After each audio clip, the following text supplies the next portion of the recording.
further ado, I'd like to welcome your presenter to you today. Dr. Martha Burns has worked with me now for, going on 17 years. So I've listened to Dr. Burns give many different presentations here at Scientific Learning.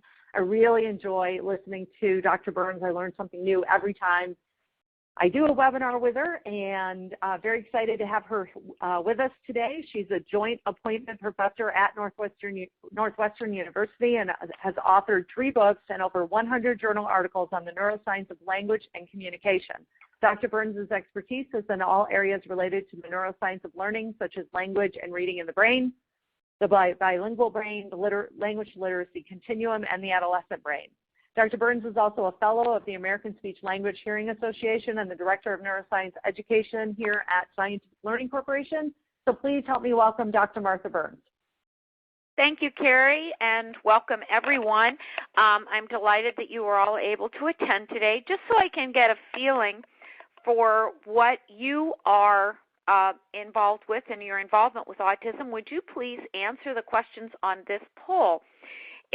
Your choices are: I'm a parent of a child with autism, I'm an educator of children or adults with autism, I work in another field related, or more than one of the above, because many of you may have a child and also work with other children. So if you could go ahead and click off the appropriate answer there and then just click submit. I'll wait just a second. And then we can see what we have.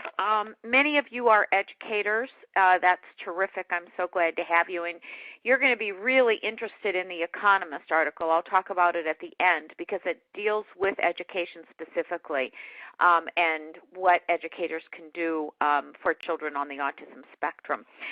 Many of you work in other fields, and many of you, 8% of you, have more than one affiliation. So that's helpful.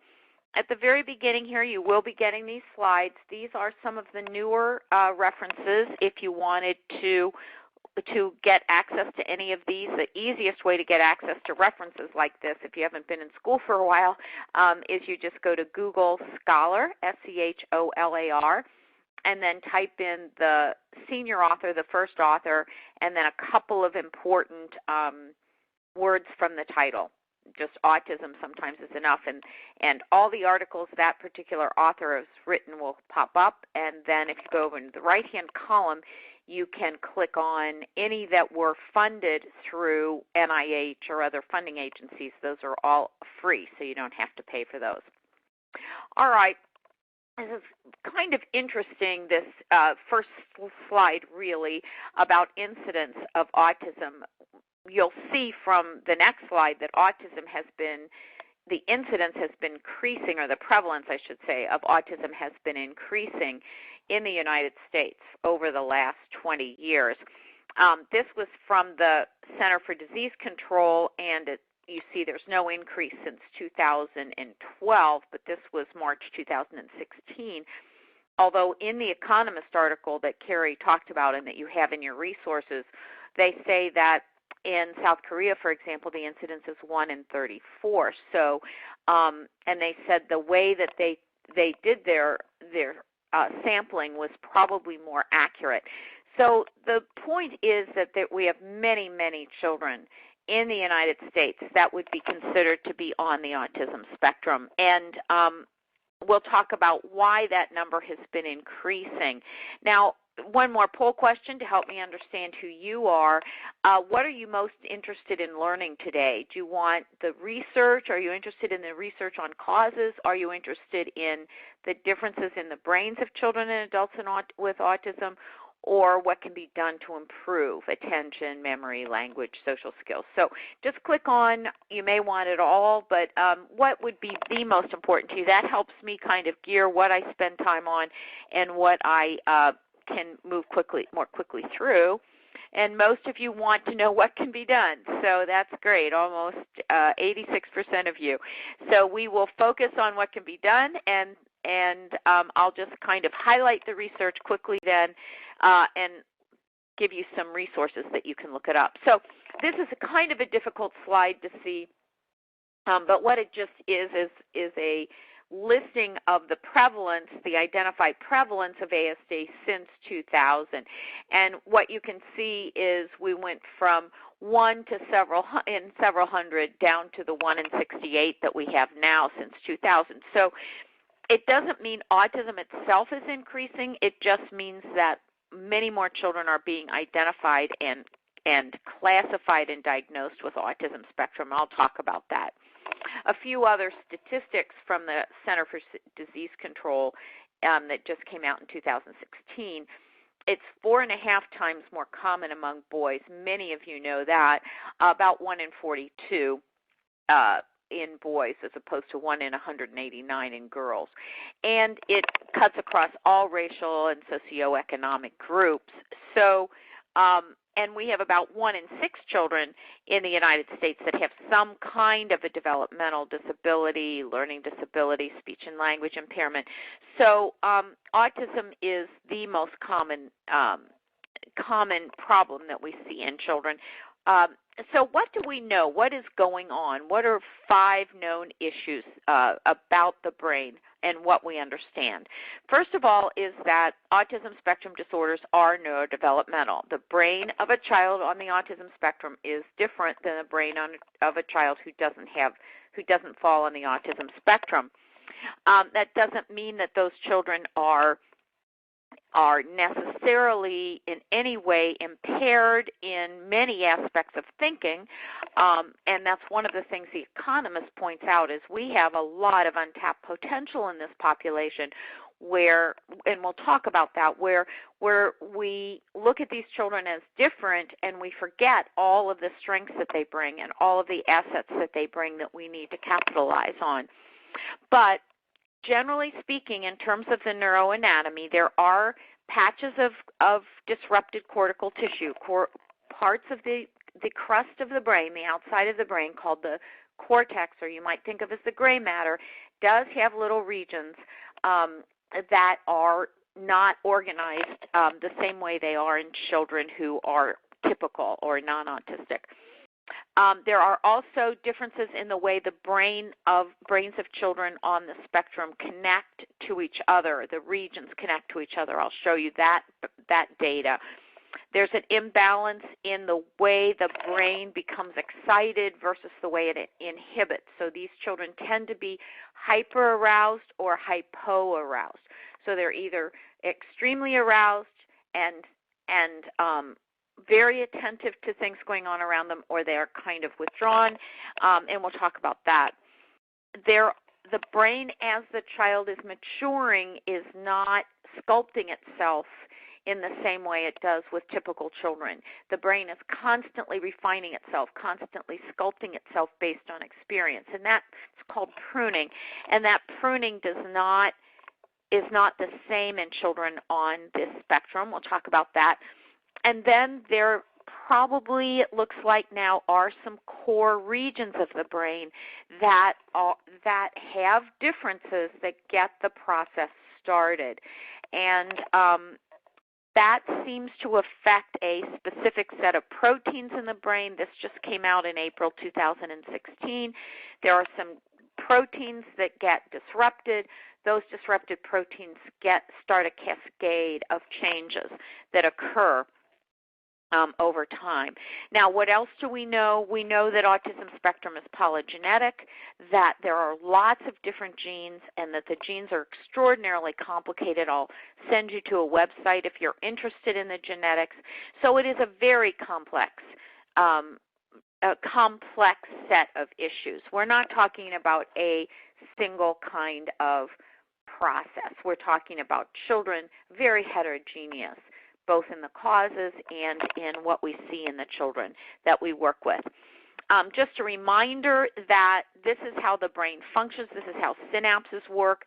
What you're looking at in this slide is 3 neurons, those 3 circles that you see there that have the extensions that we call dendrites, and then the long arm that reaches out and grabs onto another neuron cell body called the axon.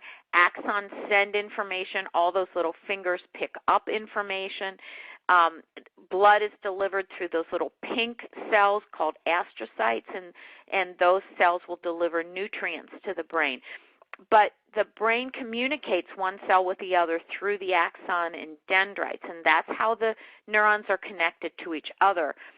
And when they connect in very organized ways, they form networks, and those networks are what we do we have thousands of networks, and those networks are what we use to talk, what we use to do math problems, what we use to interact with each other. And so you can have some networks that are very well intact, that are very strong, that enable a child, let's say, perhaps to draw beautifully, or another child to really be able to play a musical instrument beautifully. And then you have networks that are under-functioning, and in many cases those are the social communication networks, and we'll talk more about that. And just to go through the neuropathology quickly, that's not what most of you are interested in, so you've got the references, you can go through them, you'll have all the slides. But Stoner et al. In 2014 found patches of regions of the cortex, this outer gray matter of the brain, that were different in children in the spectrum. And as what you can see from this slide, they had different numbers of children that they looked at where they might have a disruption in the occipital region, another group might in the posterior temporal region, or another in the front of the brain. So it isn't uniform. Herbert also wrote a paper in 2014 based on magnetic resonance slides showing lots of dispersed areas of the brain of this cortex where you see the cellular organization is different. Now, probably if any of us had our brain scanned, we would see how our brain is a little different from our husband, how our brain is a little different from our siblings. So just because the brain is different doesn't mean that it isn't functioning, but it just means that it's functioning in a different way, and that's what's important to keep in mind. So we have these cortical regions, and we also have problems with these long fiber tracts that connect one part of the brain to the other. And this research has been out there for a while, and the question is, are the fiber tracts connecting pathways? You can think of these as the large pathways or highways of the brain that are important for things like communication and social skills. Are these not maturing in the same way because the cortical tissue is different? Or is the cortical tissue different because those pathways or highways aren't connecting? Just think about in your cities. If you have a highway that's under construction, it's going to affect all of the entrances and exits. It's going to affect the speed with which people can drive on that highway. They're going to drive on other highways. When highways are built, cities build around them. So the brain's the same way. And when you start seeing one problem or one difference, then often you see many others as well, and you don't know which is really the primary issue or how they're related sometimes. But we do know, as published in October of this last year, just a little over 6 months ago, by K. John, that in a network important for social skills, we do see more uniform differences in children on the spectrum. So that's one network, think of your cell phone network where the brain just isn't communicating well, and that may explain why so many children on the spectrum, their hallmark or one of their most characteristic difficulties is with social skills. Now, a third neuropathology is this idea of excitation and inhibition, and let me just explain that real quickly. All that means is when you walk into a room or when you are sitting down at your computer to do a task, you want to focus on the task at hand, and you don't want to be distracted by thousands of other things going on around you. There might be things going on. I'm sitting in my office facing a window that goes out to the street. There are cars on the street. We're getting a little bit of rain. I've got children going to and from school that are making a little bit of noise. I have a light that's flicking in my room. I have pictures around of my children. I want to ignore all that, and I want to focus on the talk that I'm giving you. If I have a problem, the brain has to balance that. Then it wants you to be focused, or you want the neurons excited or activated for the task at hand, and you want them inhibited for the other kinds of stimulation. And if you have a disruption in that, the child is highly distractible. The world can be very confusing, and one of the ways people talk about it is the world is noisy to those children. The world is impinging on them all the time. They can't ignore the things you and I can ignore, and it's noisy, and it's troubling, and it's upsetting. Getting to the idea of genetics, we know that there are genes that regulate this ability to keep the synapses or the connections in what we call homeostasis, balance. So some neurons are quiet and some neurons are activated. You want neurons quiet for information you don't want the brain to be attending to, and you want them to be activated for information you do.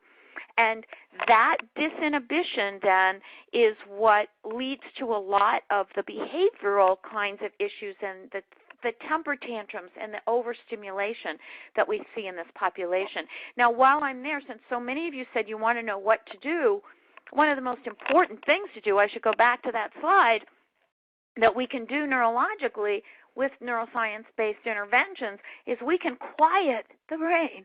We can actually exercise the excitatory synapses, and we can deactivate the synapses we don't want to be activated, and we can build up homeostasis. OTs do it with sensory integration therapy. We can do it with neuroscience-based interventions, and that's a very important part of what we do when we work with children. A fourth neuropathology, I said, is this pruning deficit. Again, it's something that we can control with our interventions. As you go through the life, the brain is always trying to prune itself, to mold itself to the world that you're coming into. So you can think of it the way a sculptor takes a piece of clay and carves out what's relevant for what the sculptor wants to have ultimately. And the brain is sculpting itself all the time. So if you're in a world where social skills are important and you're playing with other children and you're interacting with other children, the brain is building up those capacities for play and for interaction and for social skills, and is getting rid of connections you don't need. I don't need connections to track criminals in the woods. I don't need connections to help me navigate through a forest to find wild animals. I'm not a hunter. I'm not a gatherer. So all of those kinds of interactions are going to not occur in my life, and the brain's going to get rid of that. I don't need to speak Lithuanian. I probably will never need to speak that. So any connections that might have been helpful for a language like that, I'm going to get rid of. And the brain's constantly doing that juggling or pruning. Now, it is that pruning capacity that enables neuroscience-based interventions to be so successful. It also allows things like ABA to be so successful, applied behavioral analysis, because what you're doing is exercising the brain over and over and over and over again in the ways you want the brain to be resilient, and by doing that, you're forcing the brain to prune unnecessary connections. Now, we also know that children on the spectrum have trouble with sensory or multisensory integration. OTs have known this a long time. It's the key to sensory integration therapies. And what they know is that children can't handle speech and hearing and vision all at the same time. Their brain becomes overwhelmed by that. So one of the things we're going to talk about when we talk about intervening with these kids is having more structured auditory intervention, having more structured visual intervention, having more structured somatosensory intervention by an OT with sensory integration therapy, so that the child's getting very directed stimulation through the sense that's going to be so important to them. Now, a fifth neuropathology, and this is brand new. This was just published a couple of weeks ago. You can see, and here's the article for you for those of you interested in research at all. And I want to share it with you because it's so important when we start to talk about what we do with these kids, is that it looks like there are core brain areas that have some abnormal development, and that gets the process started. Now, the reason this is important, this is a kind of a slide that's fairly difficult to see. It's a little bit smaller.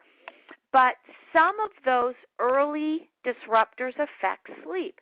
So one of the things, you can see that's the top one on here in the figure.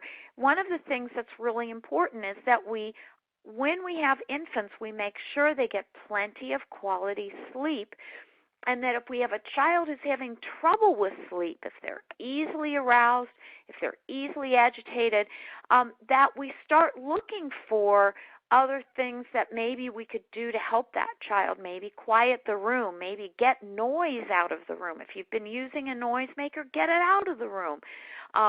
If a child's in an environment where they're in the urban environment and there are lights or there's sound from the streets, move the child away from that. So sleep tends to be very important. If sleep is disrupted in a young child's brain, that affects other parts of the brain development. Then the next is attention. And the reason I'm talking about that is it has to do with this world being noisy. And we now know if we can identify children within the first year to 18 months, we can change their behavior through applied behavioral analysis, very good speech and language intervention, and very good OT, so that that child attends better. And once a child attends better, the brain starts organizing itself more effectively. So if we see a young child who seems to be easily agitated, the world seems noisy to them, they become overwhelmed, those are the children we need to get to speech therapists right away and to OTs right away and start fine-tuning those attentional mechanisms. Those in turn lead to aggression, and then they lead to learning problems. So what this research is helping us understand is identifying two core components that if we can tackle those in the beginning, attention and sleep, we may be able to have a dramatic effect on the children later on. And again, in the Economist article, it talks about children who get intervention within the first 2 years of life. Actually, the research shows do not present with the severity of other children that don't get that early intervention. Just a little bit about the genetics, just so you know, because some parents think, oh, maybe vaccines led to my child's autism or some other kinds of issues. And there's a movie out right now that's been pulled from, I think it was Tribeca, that was on that whole issue with Wakefield and vaccines. But the important thing to understand is autism is genetic. Now, it doesn't mean that the child inherits all of the genes. It takes many genes for a child to become, to present with autism spectrum, not one or two. And some may be inherited. I'll explain that in a minute. But some are caused by influences in the environment. And we don't understand all of those, but it would be toxins in the environment, not things like vaccines, but more toxins, things that you might find in insecticides, poisons, things you might find in heavy metals like mercury or lead. So, and the genetics there is some people have genes that predispose them to being more affected by a neurotoxin than others. But there's no evidence, of course, that vaccinations in any way commingle with this. So where it gets complicated is you have maybe some genetic predispositions, and you might have a family member or an aunt or an uncle who was eccentric or might have been considered on the spectrum or as actually diagnosed as being on the spectrum. So you know the family has some what are called precursor genes, and then something happens to some other genes, and those other genes become mutated, and that kind of tips the scale. And as I said, we know there may be core brain areas that get the abnormal developmental process started, and those do seem to be genetic. And those are occurring very, very early in development, within the first month or so. So what we understand is what you see in these slides. If you look at this particular slide, you see the big blue bump, And that is the general population. And what you can see with the general population on the left-hand side is the incidence of autism spectrum disorders is very, very low. Very few children present with autism spectrum disorders. Whereas, and as you move to the right, you're starting to see autism traits. On the left-hand graph, you see the big blue bump that's over on the left, and then you see the red kind of hump there. And that is families that have autism spectrum in the family tree in a relative fairly close by. And you can see it skews it way over to the right. So that's where the autism prevalence increases. And if you look at the graph on the right-hand side, you can see that even amplified by what kind of relative has it. So a child who has an identical twin with autism, you can see there at the very top end of being much more likely to end up with autism spectrum disorders than someone in the lower left-hand corner that might just have an aunt or an uncle that is on the autism spectrum. So we have this kind of predisposition that sometimes occurs in families, nothing to worry about, because to be very honest with you, a lot of those characteristics make people very talented in some aspects of life, music sometimes, art sometimes, math sometimes. But then you have these DeNovo mutations that occur. They can occur either in the mother's egg, they can occur in the father's sperm. They didn't exist in the parent, in the cells initially, but the cells mutate. And they mutate, we don't know why, but it looks like they mutate in part due to some environmental factors, and that is being studied. And this is the website that you can all go to if you want more of this on the genetics. You go to gene.safari.org and it updates you every single week on the genes and the genetics and what they've discovered about these DeNovo mutations. So I want to get into therapy now. I know in intervention, I know that's what you all want. And I want to spend a good 15, 20 minutes on that. So how would you feel the current interventions are working for your child? Are they very successful? Are they just okay? Or help, they're not working at all? So just click on which is appropriate for you. That helps me. And submit it, and we'll take a look. Okay, most of you say, okay, yes, I know, I think I'm doing things, they're making progress, I'm not sure some days, and I want to do more. And that's, I think, how we all feel. So let's just talk about what we know and what works. Again, I will lead you to that Economist article because it's excellent. There are actually 2 articles. The title, it's this week's Economist, the magazine. You can get it online. Carrie gave you the link. The title is Beautiful Minds Wasted, How to Deal with Autism. And I think it's a wonderful title because these are beautiful minds. Okay, but what do we understand? Number one, we know that autism spectrum disorders are very complex. So every child that is going to be different. There are no 2 children who are going to have a diagnosis of being on the autism spectrum who are going to be alike. That means there isn't going to be a single way to handle it. We have to individualize what we do with these children. We have to look at their social skills. We have to look at their language. We have to look at their visual processing skills. We have to look at their attentional ability. That's core. We have to look at their memory capacity. That's core. And we need to look at how their brain is changing over time and what we can do to make the brain change in a way that enables that child to be more productive, to be happier, to do better in school, to have more friends, etc. Now, there's another thing we know, though. It needs to be very individualized, but it also needs to be repetitive. The brain of children on the autism spectrum, remember, are not pruning well. What does that mean?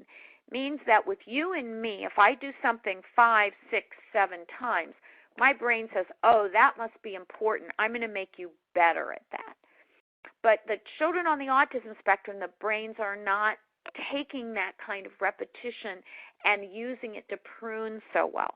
They're over pruning some areas, under pruning others. So what we have to do is increase dramatically the intensity of the interventions we use. So one of the reasons ABA is so helpful with young children is often an ABA specialist works with the parents, so the child's getting sometimes 10 hours a day, 5 with the therapist sometimes, and then another 5 with the parents who've been taught how to do ABA. So the child's getting these hours and hours and hours of structure where only the behaviors we want are being reinforced, and the behaviors we don't want, the behaviors that are negative or not constructive, are being eliminated. And that's important. So these 2 things I want you to take away to get started is that you cannot have the same treatment for every child. It has to be individualized. And that treatment has to be intense, those treatments.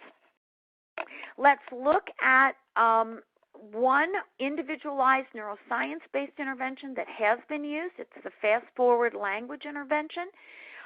It was used with over 100 children, and it's a retrospective study, so 100 children who used it were sampled on all sorts of different tests and all sorts of different behaviors after they went through it. They looked at age-equivalent test scores before and after treatment, and they looked at results of functional skills on a checklist. And what you can see is that the first thing, and remember this is a core component of autism, a core aspect we now know from this brand new research that was just published a couple months ago, that if there are attentional changes, those seem to cause a cascade of others. So the first thing we want to tackle is attention. So let's look at how a neuroscience-based intervention can address attention. And the nice thing is that's what Fast Forward was designed to do. It was designed specifically to improve auditory, language, attentional skills. We call those auditory verbal attention. And what these therapists found was that 80% of the children out of this 100, so 81 children, showed improved attention for testing, improved attention for computer activities, improved attention for structured therapy activities, so they were benefiting more from therapy itself, and for listening to stories and for group activities.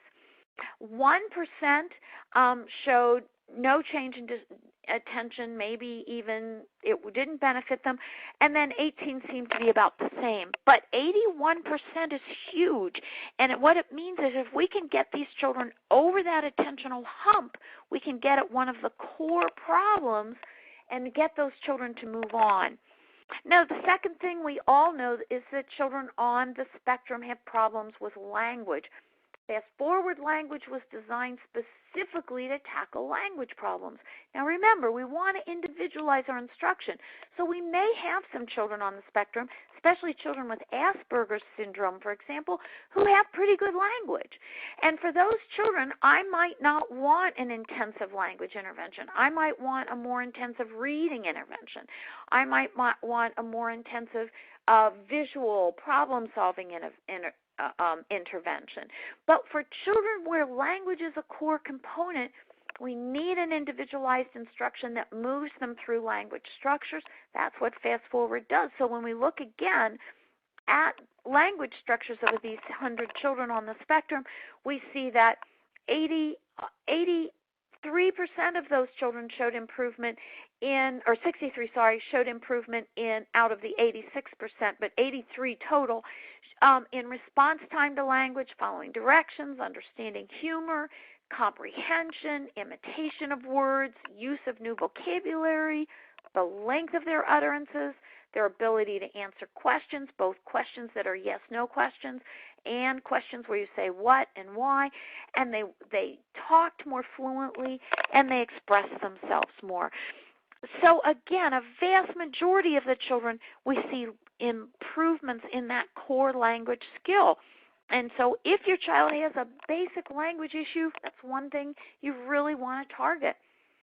Third was social communication skills.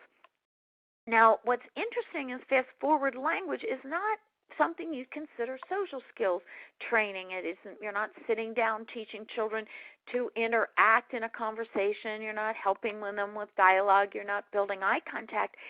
And yet, for the vast majority of the children, 76%, there was improvement in social communication skills.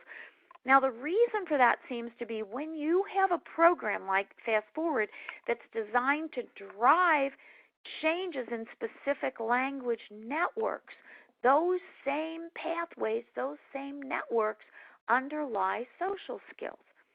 So will the child also need some social skills interaction training? Yes. But just by building up that neurological network in the brain, we saw over 3/4 of those kids show improvement in social communication. Their eye contact improved. They addressed people by name. They were appropriate in attention-getting behavior.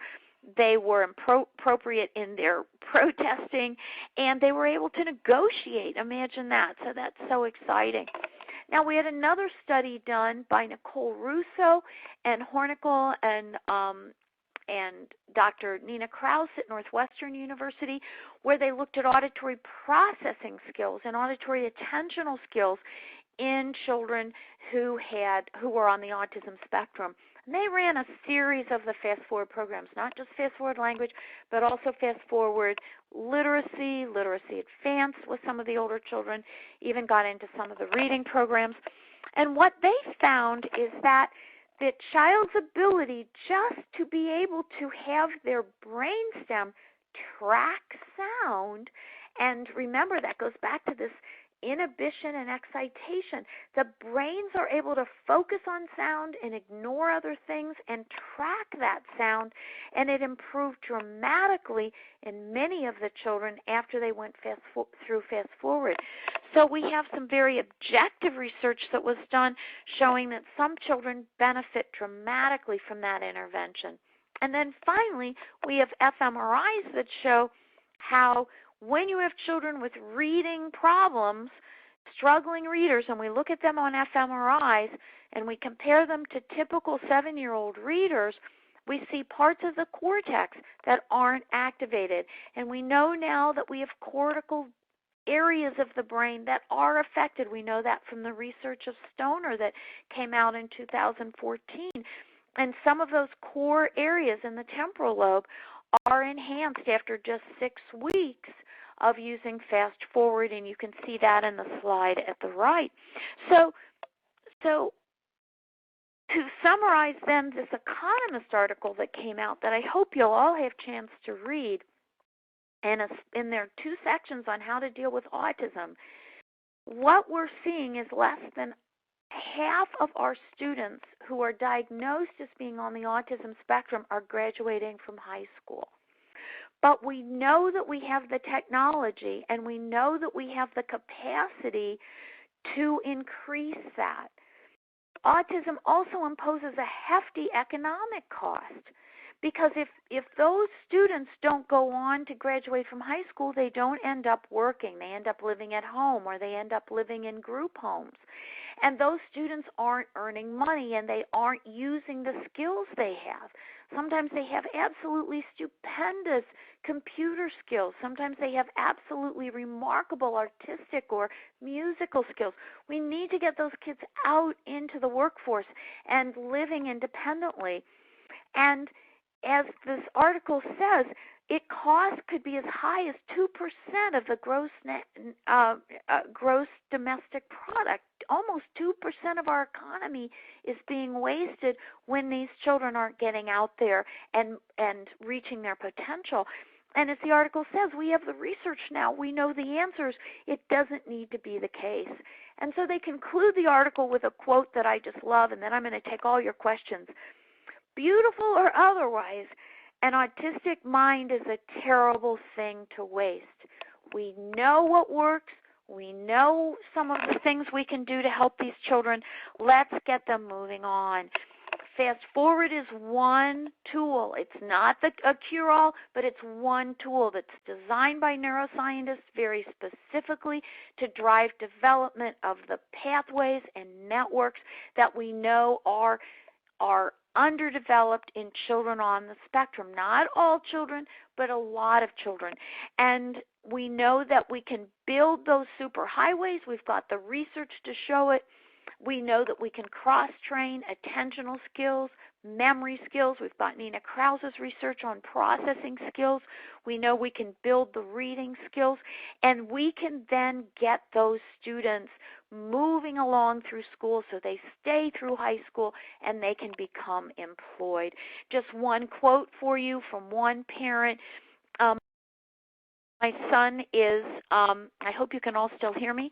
My son is 11 with high-functioning autism.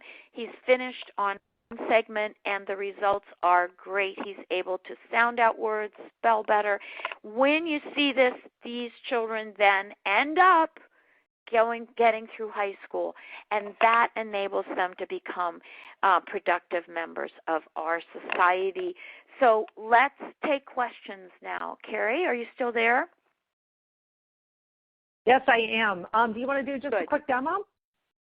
Oh, I forgot. Yes, I do want to show you some demos. I forgot about that. And then we do have a bunch of questions questions coming in too. Okay, so I'll go in to do just a couple demos so you can see it. I'm clicking screen share here. Takes just a minute, but there it seems like we're up. So hopefully you can now see my computer and my desktop. And what I'm going to do is start by showing you how these neuroscience programs work. So what can this neuroscience program do? How could it possibly drive these changes in the brain for children on the spectrum the way it does? So what I'm going to show you right now is one of the language exercises. What's happening is a child is going to hear a word, and then they're going to see words flash across the page, and they're going to hear different words, and they have to identify the word that they just heard, the target word. And it's building up their attentional skills, their ability to attend to language. It's building up their processing speed because it's going to get faster and faster. It's building up both their auditory and visual processing because they're going to see it, but they're also going to hear it and have to respond. And it's acoustically modified, which the neuroscientists, it's patented software that is called Windows for the Ears that helps children who have auditory processing issues be able to perceive those sounds better. So here you go, just one example.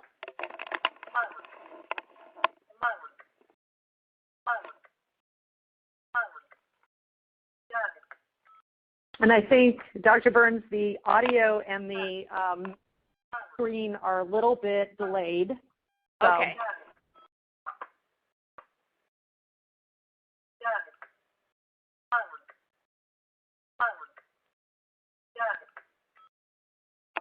Okay, I'm going to do it one more time. It's not that long, and it's a little delayed for some of you, the audio.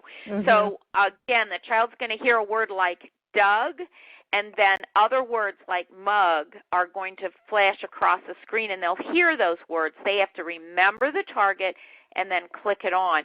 And it wouldn't be delayed, obviously, when a child's doing it on the computer. We've got the issue of playing this for you all over the world, including Ireland, so there may be a little audio delay. But I'm just going to show you again just real quickly. I won't show the whole thing. But again, the target word is Doug, and that's what the child will listen for.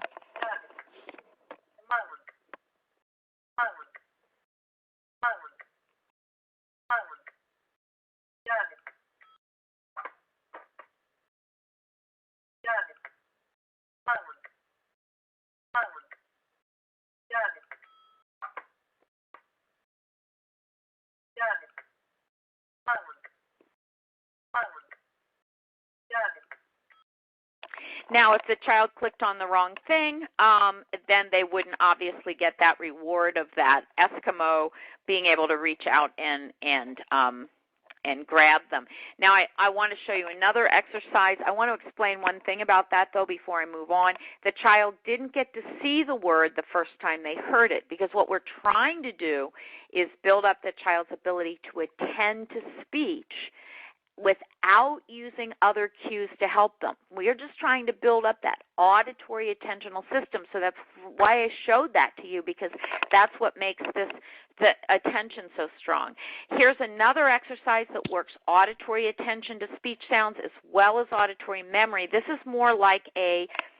exercise is more like a concentration game where the child gets to click on a square they get to hear a word, and then they get to click on other squares and hear other words, and they have to remember where that word was that they clicked on before. So this gets at, again, auditory, attention, and memory, but I want you to see it so you can see how this is highly repetitive, very structured, building very specific capacities that the child is going to need to be able to do other things, like comprehend a teacher in a classroom. So here we go. This takes just a little longer to pop up. Hopefully it'll come up for me. You're seeing me click it, but yeah, it's a little bit of a delay too. There it is. There might Open. Be that too. Okay, there we go. Okay. Hug, hut, dug, dug, bud, buck, butt, hut, buck, buck, bud, bud, butt, butt, hut, hut.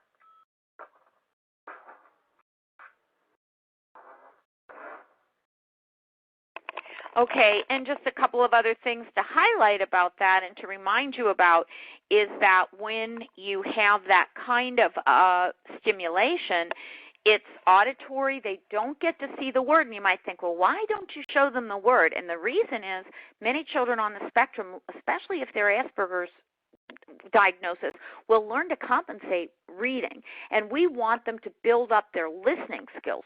So the child doesn't get to see a word, doesn't get to see a picture. They have to remember the word, and they have to remember where they heard it and ignore all the others.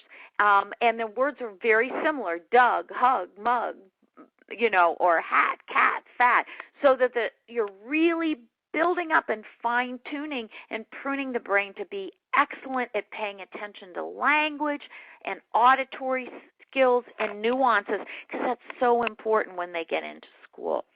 Okay, so I will stop sharing my desktop. I think that's how I do that, and take some questions from all of you. Oh, gosh, we have 35 questions right now. Oh, my. Okay. So we're not going to have time to get to all of them. I want to put that out there up front, but I'm going to start going through the questions that I've gotten multiples of. That might be the best way to start. Okay. First thing is, let me go from easy questions to harder questions. Does the Fast Forward program need headphones, and how time intensive is it? Okay, that's really very good questions. Yes, we recommend headphones. Now, many children on the autism spectrum are tactily defensive and don't like things on their head. But the headphone enables the child to get the acoustically modified, this patented speech, this glasses for the ears, that's designed specifically for driving the brain to organize itself around speech sounds, the speech sounds of English. So we highly recommend that the children use the headphones, and we prefer over-the-ear headphones. So what I do with children on the spectrum is I actually spend often a week or two getting them desensitized to the headphones. So they are, we pretend that we're in a spaceship, and I bring a spaceship in, and they pretend that they're driving a spaceship, and they've got the headphones on. Now, another thing is, some of you, if you've done some of the listening programs, they recommend that the children don't use headphones for other programs, but that is not true of Fast Forward. All of the listening programs, AIT, TLP, do say Fast Forward it's fine to use headphones with. So, yes, we recommend headphones. Then as far as the intensity, you can start with 30 minutes a day, 5 days a week. For many children on the spectrum, that's pretty much what they can tolerate. You can go up as high as 90 minutes a day, 5 days a week. For older students on the spectrum, or for students who really like computers and can tolerate sitting that long. So I would never recommend less than 5 days a week, but 5 days a week, up, down as far as 30 minutes a day is okay, and we do have good research showing that that's effective. Now, the one caveat is if you do 5 days a week of 30 minutes, it's going to take you longer to get through the program than if you do 90 minutes a day. So the more intense it is in terms of the length of time, the faster you get through the programs. But for children on the spectrum, I don't worry about that because I really just want to get their brains so that language and listening skills and auditory attention and auditory memory are improved. And I just feel like the intensity, if it's over a long period of time, they usually tolerate computers well, so it isn't an issue. Okay, someone asked, please re-explain synaptic plasticity. Okay, so synaptic plasticity then is the fact the brain is an experience-dependent organ. And what that means is that unlike your liver, your heart, your kidneys, you're born with them and you've got what you're born with. But the human brain is designed to shape itself based on experience. And so the term is experience-dependent organ. So if you're born in Japan, your brain is good at Japanese. If you are a musician, your brain gets really good at music, and it gets better and better and better the more you do that. So this idea of neuroplasticity then means that neuroscientists can do what they've done with FastForward. They can very specifically design exercises to drive very specific kinds of neurological change. And what they've done with the FastForward language program is design exercises that drive those fiber tracks and networks important for language, important for auditory attention, important for memory skills, important for what you need to do well in school. Okay, next question is, we talked a little bit about younger children. Are there any results with older children and maybe high school age and adults with FastForward? Actually, yes. The study that you saw, that 100 children study, and that was Poglich and Melzer, and it was presented at the ASHA convention, the American Speech Language Hearing Convention, several years ago. But that included middle school children and high school children. Also, the Krauss study that you saw, the Nicole Russo study with Hornickel and Krauss, also included middle school and high school students. So actually, the research that we have with FastForward is with young students, yes, but also middle school and high school students, and we do have some anecdotal research on adults. And let's see here, a couple of questions about logistics with the program. Does a parent or teacher have to sit with the child while the program is being used? No. Now, I recommend that you sit with them initially to make sure, as we all know, children on the autism spectrum can get easily distracted or they can kind of tune out. So we want to make sure they understand the tasks, and we want to make sure that they are attending and doing the activities and get them started correctly. But once the children get started, I have run in my own clinic, my own private practice, about probably somewhere around 45 to 50 students who were diagnosed with autism spectrum disorders. I've run probably another 100 with other kinds of issues. And they're very good. Almost all of them were very good after a short period of time of working on their own. So you get them started one-on-one, but then children on the spectrum tend to really enjoy computers, and they tend to like these exercises and be able to be fairly independent with them. And do we find that it's most effective for certain ages, say best for elementary kids, high school kids, middle school kids? Any thoughts on that? I would say we don't have data specifically comparing with autism spectrum disorders, comparing is it more effective for older students. We do with general students. We know that we get up to 2 years gains with some of our older students in language and reading skills after a year of FastForward, 6 months to a year, whereas with younger students you tend to get more of an average of a year to a year and a half. you almost double the outcome with older students. But children on the autism spectrum, I can't say that specifically because we really don't have research specifically on are the gains bigger for older students or younger. But what we do have research to show is it's just as effective. I will say, though, and if you read the Economist article, they highlight this too, the earlier you can start any interventions with children on the spectrum, the better. Okay. This is an interesting question, and I don't think we've addressed it yet. I've got someone writing asking if Fast Forward helps with mental health issues such as borderline personality disorder, that type of thing. Well, that's a really good question because we're just starting to understand social, emotional kinds of issues. We have children on the spectrum who have emotional issues. They have anxiety. They present with anxiety. They present with frustration.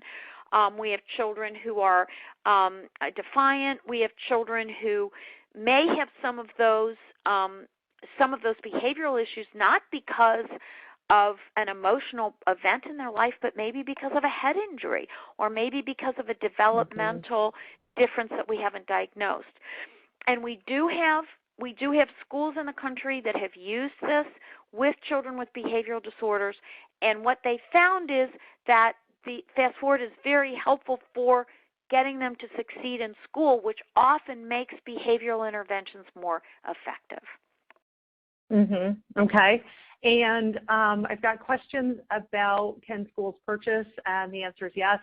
If you want to email me at webinars@scilearn.com, I'll get you in touch with somebody. We're going to do one or two more questions here. How effective is Fast Forward for children with apraxia? Okay, I have research on that. And if you email Carrie, I can send you. I wrote an article for ASHA, the ASHA Journal, on the use of Fast Forward and other interventions with apraxia of speech. It's kind of complicated, but it depends a little bit on other interventions you use. Apraxia of speech is a motor speech disorder. So Fast Forward in and of itself is not going to solve the problem. You still need good motor speech therapy. But what Fast Forward does is it improves the language skills, the auditory memory skills, the auditory attentional skills, again, to make the therapy more effective. A very effective motor speech therapy for apraxia is something called prompts, and another one is Nancy Kaufman's motor speech approach. Both of those have some nice research, and that is reviewed. I review Nancy Kaufman's apraxia approach in the article for ASHA, the ASHA Journal, and I can get that to Carrie, and she can send it off to anyone who's interested in that. Yes, and again, anybody that wants to email me for anything, you can email me at webinars@scilearn.com. Just one or two more questions here is all we have time for. Really thank everyone for their questions. There's a lot coming in. How young can you start the Fast Forward program? With a child on the autism spectrum, you can start them when they have some language. They need to have some receptive language skills because they're going to have some activities where they have to point to the cat versus the cats and point to the dog versus the dogs. So they need some receptive language skills, usually at the receptive language age of around 2 to 2.5. They need computer skills, so they're going to have to be able to use an iPad, a tablet, and be able to use that, or a keypad. They don't have to use a lot on the keypad, but they have to be able to press the arrow keys, for example, and use a little bit of mouse skills if they're going to use a computer. So you need those iPad or tablet skills. You need a receptive language age of about 2. And if the child is, but I wouldn't start a 2-year-old. If a child's child that's high functioning on the spectrum, I could start them at around 4. If they're kind of moderate or lower functioning, I might wait till they're 5 or 6. Okay, here's a question that actually I want to thank the person for asking it because it's actually personal interest of my own. How effective is Fast Forward for children who are a little more severely affected by autism? Do we have any research on that? It's very effective in that you do see results and you do get results that are pretty dramatic. But it's important to keep in mind that if a child is more severely involved, you're going to need many interventions. You're also going to need a good OT intervention. You're going to need lots of interventions. The more severe a child is in general, the more interventions we want to use. But Fast Forward is a great way to get the brain moving in the right direction so those other interventions are successful. Got it. Okay, that's good. Okay, great. We are at 1 o'clock or a little bit after 1. I want to thank Dr. Burns for all this great new information. Again, at the bottom of your screen, and when you get the link to the recording, you can get all the resources we talked about today, the presentation slides, certificate of attendance. You can take a look at the Economist spread online with, there's, 10, 15 different autism articles. And then Dr. Burns wrote a blog article for us last year called 4 New Research Finding About Autism. Again, that was a year ago, so again, that was 2015's information. And again, she covered more of the research that's out there now on autism. If you have any lingering questions, feel free to contact us at webinars@scilearn.com. And again, webinars@scilearn.com. Feel free to email me. As soon as the webinar ends, you'll be prompted to take a survey. We really appreciate any comments, feedback. What do you want to hear from us? What other topics can we talk about for you? And I just, again, want to thank Dr. Burns for her time, and thank you all for joining us, and hope to see you all again online soon. So have a great day, everybody. Thank you. Okay, bye-bye. Bye-bye.